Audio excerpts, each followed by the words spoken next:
ರಾಜ್ಯದಲ್ಲಿ 10 ಕೋಟಿಗಳನ್ನು ಬಿಡುಗಡೆ ಮಾಡಿದ್ದೇವೆ. ಡಿಕೆಶಿ ಸರ್ಕಾರ 306 ರೂಗಳನ್ನು ಕುಡಿಯುವ ನೀರಿನ ಬಿಡುಗಡೆ ಮಾಡಿದೆ. ಬರ ಪರಿಸ್ಥಿತಿಯನ್ನು ನಿಭಾಯಿಸಲು ಹಣದ ಕೊರತೆ ಇಲ್ಲ ಎಂಬುದನ್ನು ಮನವರಿಕೆ ಮಾಡಬಯಸುತ್ತೇನೆ. ಫಸಲ್ ಬಿಮಾ ಯೋಜನೆಯನ್ನು ಈ ಬಾರಿ ಮಟ್ಟದಲ್ಲಿ ಕೃಷಿ ಹಾಗೂ ತೋಟಗಾರಿಕೆ ಮಾಡುವ 49 ಲಕ್ಷ ರೈತರು ಬೆಳೆ ವಿಮೆ ಮಾಡಿಸಿದ್ದಾರೆ. ಇದಕ್ಕೆ ಸರ್ಕಾರವು ಸಹ ಬೀಜ ಬಿತ್ತಲು ಸಾಧ್ಯವಾಗದಿದ್ದರೆ ಪ್ರಿವೆಂಟೆಡ್ ಸೋಯಿಂಗ್ ಎಂಬ ಕ್ಯಾಟಗರಿಯಡಿ ವಿಮಾ ಪರಿಹಾರ ನೀಡಲು ಸಾಧ್ಯವಿದೆ.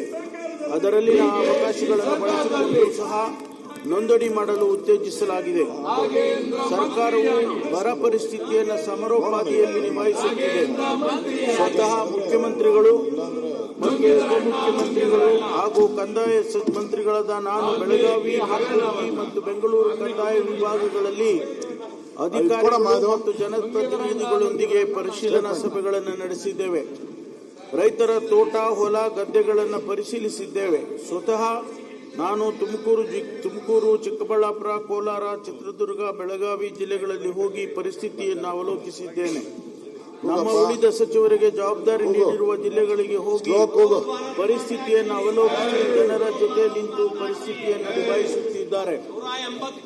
ಭಾರತೀಯ ಹವಾಮಾನ ಇಲಾಖೆಯು ಈ ವರ್ಷದ ಏಪ್ರಿಲ್ ತಿಂಗಳಲ್ಲಿ ನೀಡಿದ ಮುನ್ಸೂಚನೆಯನ್ನು ಆಧರಿಸಿ ಜಿಲ್ಲಾಧಿಕಾರಿಗಳು, ಜಿಲ್ಲಾ ಮುಖ್ಯ ಕಾರ್ಯನಿರ್ವಹಣಾಧಿಕಾರಿಗಳು ನಾಗೇಂದ್ರನ್ನ ವಜಾ ಮಾಡಿ ಸಂಬಂಧಿತ ಅಧಿಕಾರಿಗಳೊಂದಿಗೆ ನಾಗೇಂದ್ರನ್ನ ವಜಾ ಮಾಡಿ ವಿಡಿಯೋ ಕಾನ್ಫರೆನ್ಸ್ಗಳನ್ನು ನಾಗೇಂದ್ರನ್ನ ವಜಾ ಮಾಡಿ ನಿವೇಶಗಳನ್ನು ನೀಡಿ ನಿರ್ದೇಶನ ನಾಗೇಂದ್ರನ್ನ ವಜಾ ಮಾಡಿ ಮುಖ್ಯವಾಗಿ ನಾಗೇಂದ್ರನ್ನ ವಜಾ ಮಾಡಿ ತೊಂದರೆಯಾಗಬಾರದು. ರಾಜೀನಾಮೆ ಕೊಡಲೇಬೇಕು. ಆಧರಿಸಿ ಸೂಕ್ತ ಬೆಳೆ ತಳಿಗಳನ್ನು ನಿರ್ಧಾರ ಮಾಡಬೇಕು. ಜಾನುವಾರುಗಳಿಗೆ ಮೇವಿನ ಕೊರತೆಯಾಗದಂತೆ ನಿಗಾವಹಿಸಬೇಕು. ಕಲುಷಿತ ನೀರಿನಿಂದ ಉಂಟಾಗುವ ಆರೋಗ್ಯದ ಸಮಸ್ಯೆಗಳು, ಸಾಂಕ್ರಾಮಿಕ ರೋಗಗಳು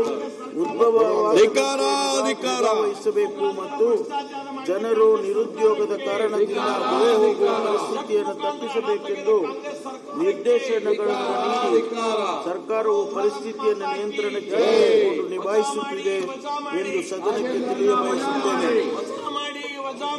ನಾಗೇಂದ್ರನ್ನ ವಜಾ ಮಾಡಿ ಹೋಗುವುದನ್ನು ತಪ್ಪಿಸಲು ನಾಗೇಂದ್ರನ್ನ ವಜಾ ಮಾಡಿ ಯೋಜನೆಯಡಿ 16,460 ಕಾಮಗಾರಿಗಳನ್ನು ತೆಗೆದುಕೊಂಡು ಜುಲೈ 1ರಿಂದ ಈವರೆಗೆ 65.19 ಲಕ್ಷ ಮಾನವ ದಿನಗಳ ರಾಜೀನಾಮೆ ಕೊಡಲೇಬೇಕು.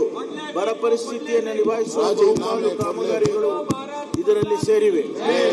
ಅನೇಕ ಸದಸ್ಯರು ಬರ ಘೋಷಣೆ ಮಾಡಿ ಎಂದು ಒತ್ತಾಯಿಸಿದ್ದಾರೆ. ಈಗಲೇ ಘೋಷಣೆ ಮಾಡುವುದಕ್ಕೆ ಸ್ಟೇಟ್ಮೆಂಟ್ ಕಾಪಿ ಇಲ್ಲ. ನಮ್ಮ 2020ರಲ್ಲಿ ಬಿಡುಗಡೆಗೊಳಿಸಿರುವ ಡ್ರಾಟ್ ಮ್ಯಾನ್ಯುಯಲ್ ಅಡ್ಡಿಯಾಗಿದೆ. ಈಗ ಅರ್ಹತೆ ಪಡೆದಿರುವ 102 ತಾಲೂಕುಗಳು ಗ್ರೌಂಡ್ ಫ್ಲೋರಿಂಗ್ ಅನ್ನು ಮುಗಿಸಿದ್ದೇವೆ.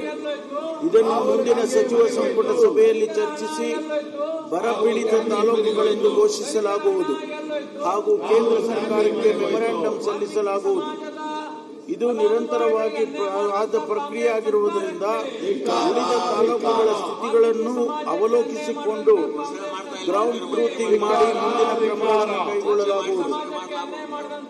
ಕೇಂದ್ರ ಸರ್ಕಾರವು ಹೊಸದಾಗಿ ಅಳವಡಿಸಿರುವ ಡ್ರಾಟ್ ಮ್ಯಾನ್ಯುಯಲ್ನ ಅನೇಕ ಮಾರ್ಗಸೂಚಿಗಳು ರೈತರಿಗೆ ಪೂರಕವಾಗಿಲ್ಲ. ಆದ್ದರಿಂದ ಅವುಗಳನ್ನು ಸಡಿಲಗೊಳಿಸಿ ಎಂದು ನಮ್ಮ ಸರ್ಕಾರ ನಿರಂತರವಾಗಿ ಪತ್ರಗಳನ್ನು ಬರಬಾರದು. ದೆಹಲಿಗೂ ಹೋಗಿ ಪ್ರಧಾನಮಂತ್ರಿಗಳಾಗಿ ಕೇಂದ್ರ ಸರ್ಕಾರದ ಸಂಬಂಧಿತ ಸಚಿವರುಗಳನ್ನು ಮುಖ್ಯಮಂತ್ರಿಗಳು ಭೇಟಿ ಮಾಡಿ ಒತ್ತಾಯಿಸಿದ್ದಾರೆ. ಕಳೆದ 2 ತಿಂಗಳಲ್ಲಿ ನಾನು ಮತ್ತು ನಮ್ಮ ಮುಖ್ಯಮಂತ್ರಿಗಳು ಸೇರಿ 2 ಪತ್ರಗಳನ್ನು ಬರೆದಿದ್ದೇವೆ. ಈ ವಿಚಾರದಲ್ಲಿ ಸರ್ಕಾರದ ನೆರವಿಗೆ ಬರಬೇಕೆಂದು ವಿರೋಧ ಪಕ್ಷದ ಸದಸ್ಯರಲ್ಲಿಯೂ ಕೂಡ ನಾವು ಮನವಿಯನ್ನು ಮಾಡುತ್ತೇವೆ. ಮಾನ್ಯ ಅಧ್ಯಕ್ಷರೇ, ಪೆಸಿಫಿಕ್ ಸಾಗರದ ನೀರಿನ ಉಷ್ಣಾಂಶದ ಆಧಾರದ ಮೇಲೆ ಜಗತ್ತಿನ ಮಳೆ ಬೆಳೆಗಳು ನಿರ್ಧಾರವಾಗುತ್ತಿವೆ. ಈಗಿನ ಪರಿಸ್ಥಿತಿಯನ್ನು ಗಮನಿಸಿದರೆ ಸುಮಾರು 150 ವರ್ಷಗಳ ನಂತರ ಜಾಗತಿಕ ಸರಾಸರಿ ಉಷ್ಣಾಂಶವು ಸುಮಾರು 2ರಿಂದ 3 ಡಿಗ್ರಿಗಳಿಗಿಂತ ಹೆಚ್ಚಾಗಬಹುದು ಎಂದು ಅಂದಾಜಿಸಲಾಗಿದೆ. ಇದನ್ನು ನಾವು ಸೂಪರ್ ಎಲ್ ನೀನೋ ಎಂದು ವ್ಯಾಖ್ಯಾನಿಸಲಾಗುತ್ತಿದೆ. ಹಾಗಾಗಿ ಮಳೆ ಮಾರುತಗಳು ದುರ್ಬಲವಾಗಿ ಬರಗಾಲದ ಪರಿಸ್ಥಿತಿ ಉದ್ಭವಿಸುತ್ತಿದೆ. ಮುಂದಿನ ದಿನಗಳು ಇನ್ನಷ್ಟು ಕಠಿಣವಾಗಬಹುದು ಎಂಬ ಅರಿವು ಸರ್ಕಾರಕ್ಕೆ ಇದೆ. ದೇಶದ ಅನೇಕ ರಾಜ್ಯಗಳು ಇಂದು ಬರ ಪರಿಸ್ಥಿತಿಯನ್ನು ಎದುರಿಸುತ್ತಿವೆ. ಇದು ಅನಿವಾರ್ಯವಾದ ನೈಸರ್ಗಿಕ ವಿದ್ಯಮಾನ. ಇದನ್ನು ಎಲ್ಲರೂ ಸೇರಿ ನಿಭಾಯಿಸಬೇಕಾಗಿದೆ. ಅದರ ಹೊರತಾಗಿ ಅನ್ಯ ಆಯ್ಕೆಗಳು ಇಲ್ಲ. ಕರ್ನಾಟಕ ರಾಜ್ಯದಲ್ಲಿ ನಮ್ಮ ಸರ್ಕಾರವು ಬರವನ್ನು ಗಂಭೀರವಾಗಿ ಪರಿಗಣಿಸಿದೆ. ಜನ ಜಾನುವಾರುಗಳಿಗೆ ಯಾವುದೇ ಸಮಸ್ಯೆ ಆಗದ ಹಾಗೆ ನಿರ್ವಹಿಸಲು ಎಲ್ಲಾ ರೀತಿಯ ಸಿದ್ಧತೆಗಳನ್ನು ಮಾಡಿಕೊಂಡಿದೆ ಎಂಬುದನ್ನು ಈ ಸದನದ ಗಮನಕ್ಕೆ ಸರ್ಕಾರವು ತರಬಯಸುತ್ತದೆ. ಇದಕ್ಕೆ ನಿಮ್ಮೆಲ್ಲರ ಸಹಕಾರವಿರಲಿ ಎಂದು ಸರ್ಕಾರದ ಪರವಾಗಿ ತಮ್ಮೆಲ್ಲರನ್ನು ವಿನಂತಿಸುತ್ತೇನೆ.